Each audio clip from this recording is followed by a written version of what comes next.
Matthew chapter 22.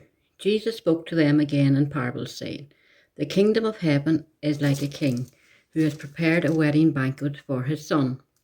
He sent his servants to those who had been invited to the banquet to tell them to come, but they refused to come.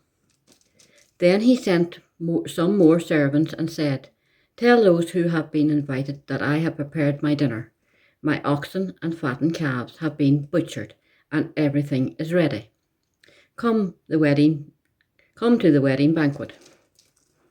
But they paid no attention and went off, one to his field, another to his business.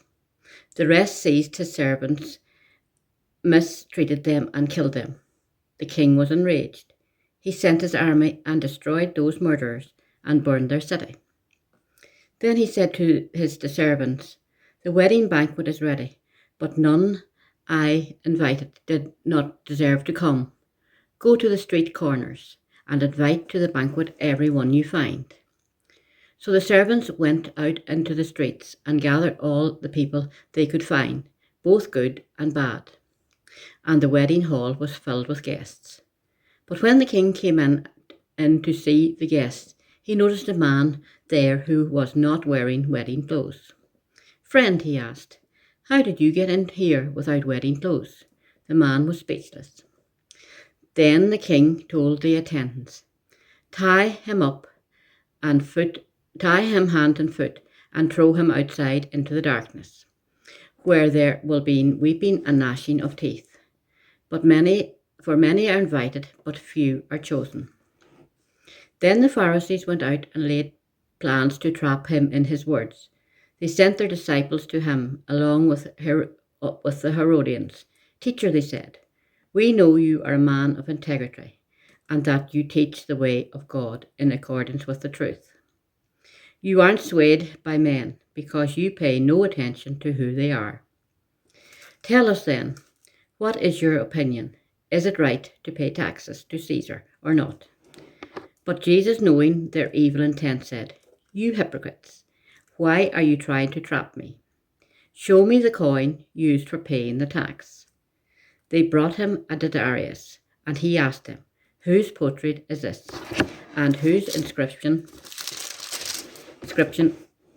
Caesar, they replied. Then he said to them, Give to Caesar what is Caesar's, and to God what is God. When they heard this, they were amazed, so they left him and went away. The same day, the Sadducees, who say there is no resurrection, came to him with a question.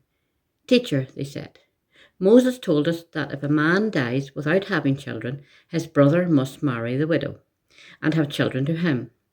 Now there were 7 brothers among us.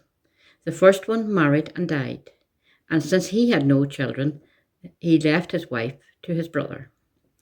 The same thing happened to the second and the third brother, right on down to the 7th. Finally, the woman died. Now then, at the resurrection, whose wife will she be of the 7, since all of them were married to her? Jesus replied, You are in error because you do not know the Scriptures or the power of God. At the resurrection, people will neither marry nor be given in marriage. They will be like the angels in heaven. But about the resurrection of the dead, have you not read what God has said?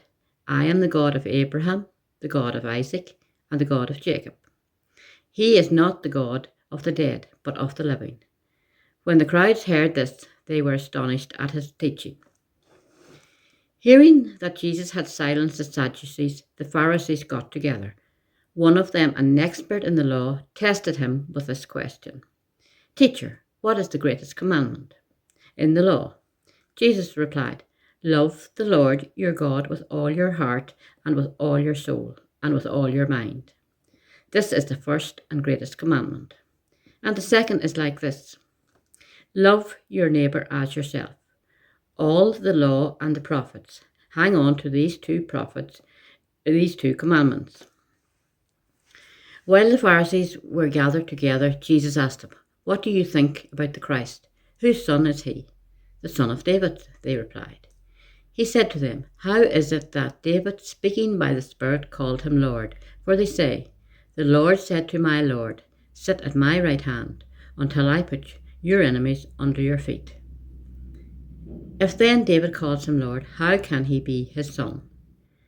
No one could say a word in reply, and from that day on, no one dared to ask him any more questions.